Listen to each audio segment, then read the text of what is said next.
Queridos, nós estamos vivendo aí esses dias, de impacto mundial, onde todo mundo está com os olhos voltados para a África do Sul e por causa da disputa da Copa do Mundo.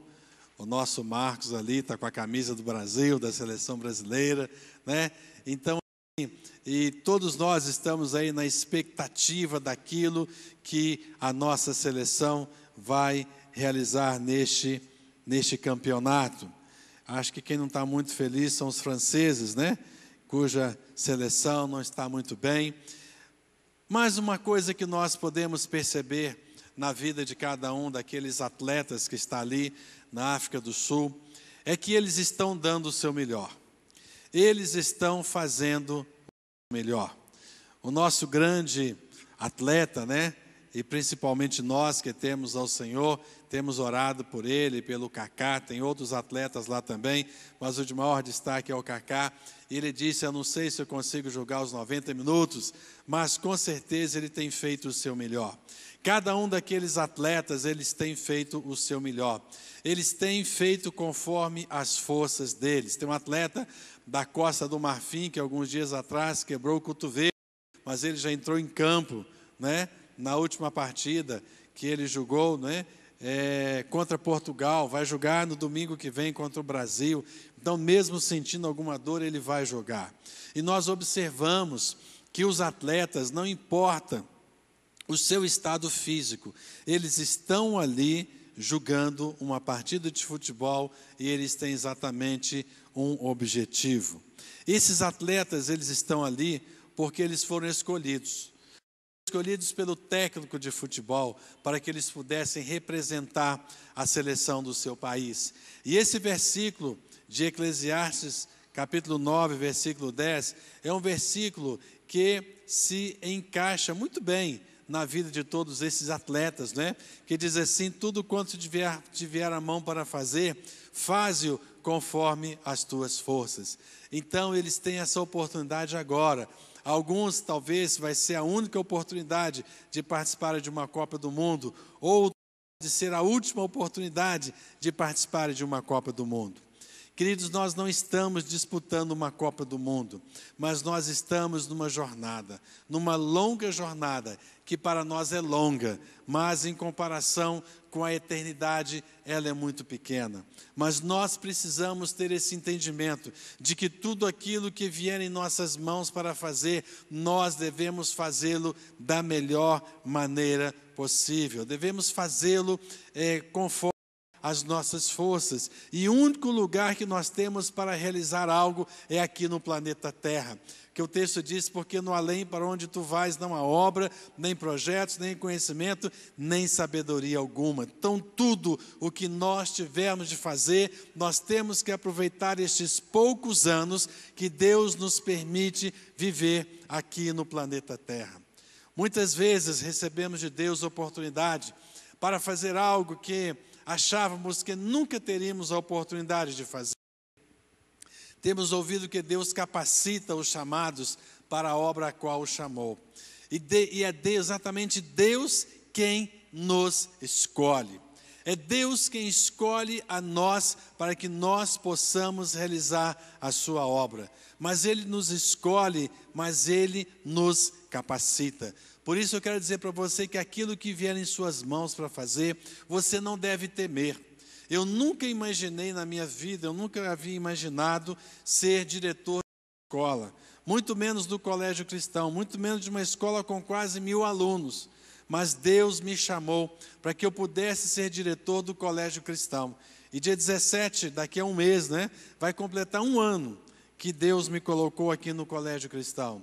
Assumi esse desafio, um grande desafio, algo assim que eu nunca imaginei, mas estou lá e Deus tem me capacitado e eu tenho estado na total e inteira dependência do Senhor, para que Ele possa me ajudar a realizar esta obra.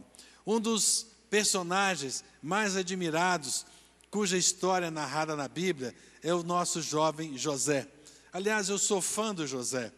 Interessante que a Bíblia menciona que José tinha 17 anos quando aconteceram algumas coisas na sua vida. E eu me converti aos 17 anos, a minha esposa se converteu aos 17 anos, e eu sei de várias pessoas que tiveram encontro com Deus aos 17 anos. Então eu acho que a idade, 17 anos, é algo assim que alguma coisa assim, tem algo de especial. Deus tem algo de especial, lógico que as outras idades também, mas eu acho que 17 é algo assim tremendo. E José era um jovem que era muito amado pelo seu pai, e nós sabemos da deferência do seu pai Jacó para com José, e Jacó amava mais a José do que aos seus outros irmãos. E certa ocasião, quando José foi enviado até onde os seus irmãos estavam, né? Os seus irmãos achavam que ele estava ali exatamente para dedurá-los, de que eles não estavam fazendo o que o seu pai havia mandado eles fazerem, e eles resolveram fazer uma maldade com José. E primeiro eles quiseram matar aquele jovem. Depois um dos irmãos disse: não, vamos jogá-lo aqui dentro desse buraco, vamos deixá-lo aí, pelo menos ele vai ficar quieto aí nessa cisterna. Mas depois veio uma caravana de mercadores, né, uma caravana de ismaelitas que vinha de Gileade e em direção ao Egito. Aí um dos irmãos disse assim: não, vamos vendê-lo, vamos fazer um trocado em cima do nosso irmão. E aqueles jovens venderam José. E quando chegou lá no Egito, José foi novamente vendido, né? Aqueles mercadores chegaram com José e o venderam para Potifar, o oficial de Faraó e comandante da guarda. Sabe, queridos irmãos, muitas vezes acontece alguma coisa na nossa vida. Nós somos injustiçados, nós somos perseguidos, somos humilhados. E às vezes a tendência da pessoa é ela ficar chorando, choramingando no seu canto e ficar ali dizendo: ninguém me ama, ninguém me quer, meus irmãos me abandonaram, meus irmãos me rejeitaram. Às vezes aquela pessoa que teve uma dificuldade na sua vida, com o seu pai, com a sua mãe, seja lá com quem quer que seja, às vezes foi o marido, foi a esposa, e a pessoa fica naquela choramingação, apenas lamentando o que lhe ocorreu. Tal fato não aconteceu com José.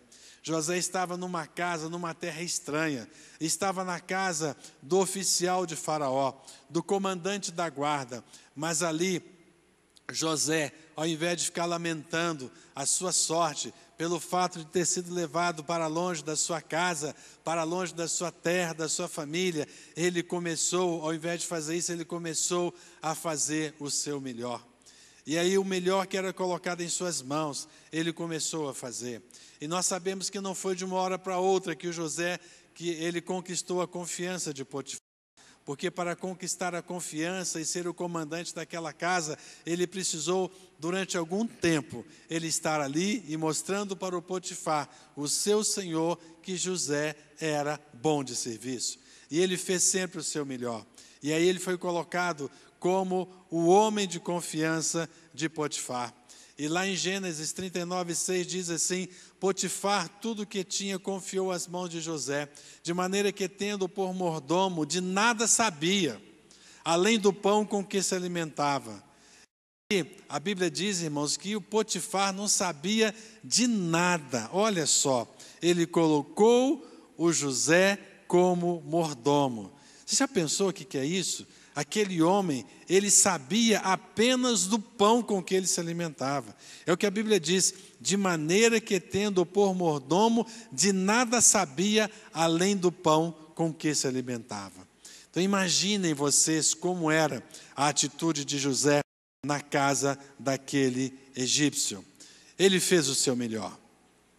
Mas a Bíblia diz também que José era formoso de porte e de aparência. E aí a mulher de Potifar começou a cobiçar aquele jovem José. E ela queria se deitar com o jovem José. Mas José era um jovem íntegro, temente a Deus, que estava ali para fazer o seu melhor. E ele sabia que se ele traísse o seu patrão, que se ele se deitasse com aquela mulher, estaria não apenas pecando contra Deus, mas não estaria fazendo o seu melhor. Então, aquele jovem, certa ocasião, a mulher de Potifar lhe armou uma cilada, e ele saiu correndo, e pelo fato de ele sair correndo, uma das suas vestes ficou na mão da mulher de Potifar, e ela o acusou. E Potifar certamente ficou assim, muito triste com aquela situação. E ali Potifar, ele não deve nem ter conversado com José para ouvir o que havia acontecido. Quantas vezes, irmãos, nós somos injuriados, nós somos humilhados, somos injustiçados, porque diante de algo que nós não fizemos. E às vezes nós levamos a culpa. José, ele não saiu para se defender. Ele recebeu aquela palavra do Potifar e foi levado para o cárcere. E ali no cárcere, ele foi preso. E chegando ali no cárcere, de novo, José tinha motivos para ele reclamar da sua vida. Mas não é possível, eu fui injustiçado pelos meus irmãos. E aí eu cheguei na casa do Potifar, eu dei o meu melhor, eu não pequei contra Deus, eu não fiz nada de errado. E aqui estou eu novamente preso, estou na cadeia. Mas José, ele resolveu fazer o melhor. E ali, tudo quanto veio às suas mãos para fazer, ele fez conforme as suas forças e ele fez o melhor. E ele obteve ali a confiança do chefe do cárcere. E ali em Gênesis 32, versículo 22 e 23 diz: o qual confiou às mãos de José todos os presos que estavam no cárcere, e ele fazia tudo quanto se devia fazer ali, e nenhum cuidado tinha o carcereiro de todas as coisas que estavam nas mãos de José, porquanto o Senhor era com ele, e tudo o que ele fazia, o Senhor prosperava. Sabe, queridos irmãos, depois nós conhecemos a história de José, quando ele teve a oportunidade de sair daquela prisão, quando aquele homem se lembrou dele e falou lá para o rei a respeito, para Faraó, a respeito de José.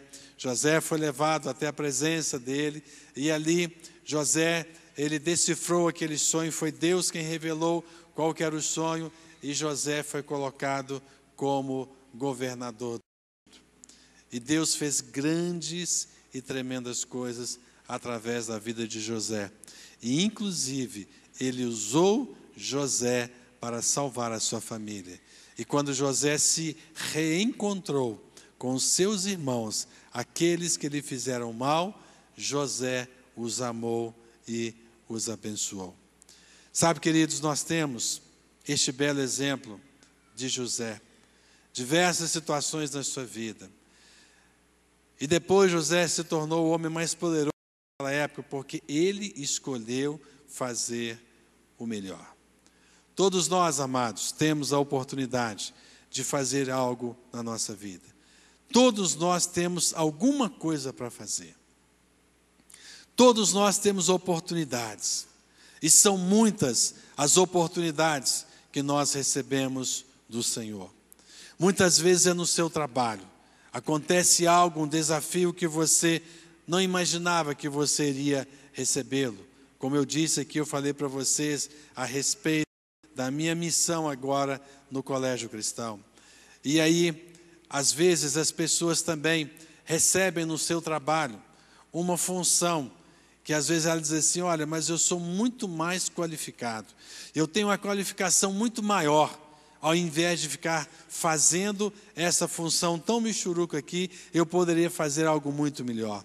Querido, se você tem capacidade, se você tem qualificação para fazer algo muito melhor do que você está fazendo, faça o pouco que lhe foi dado da melhor maneira. Porque se você for fiel no pouco, se você for fiel naquilo que é quase insignificante, o Senhor te colocará sobre o muito. O Senhor haverá de te honrar. Então não seja soberbo, não seja orgulhoso de dizer assim: eu estou desperdiçado aqui nessa empresa, eu vou procurar um outro emprego, eu vou fazer alguma outra coisa. Não, faça o teu melhor, porque o Senhor há de abençoar a sua vida. A lição que nós devemos aprender com José é que devemos fazer o melhor, não importando quais sejam as circunstâncias. Você já imaginou a situação de José? Pare para pensar sobre isso. Você que tem reclamado tantas vezes lá no seu trabalho, reclamado por causa do seu chefe, por causa daquele colega que tem escorado em você, que não tem trabalhado e tem deixado você fazer todas as coisas, e às vezes ele recebe até um salário melhor do que o seu, e às vezes você diz que está desanimado, que você quer sair daquela empresa. Meu irmão, não foi à toa, não foi em vão que Deus colocou você naquele lugar.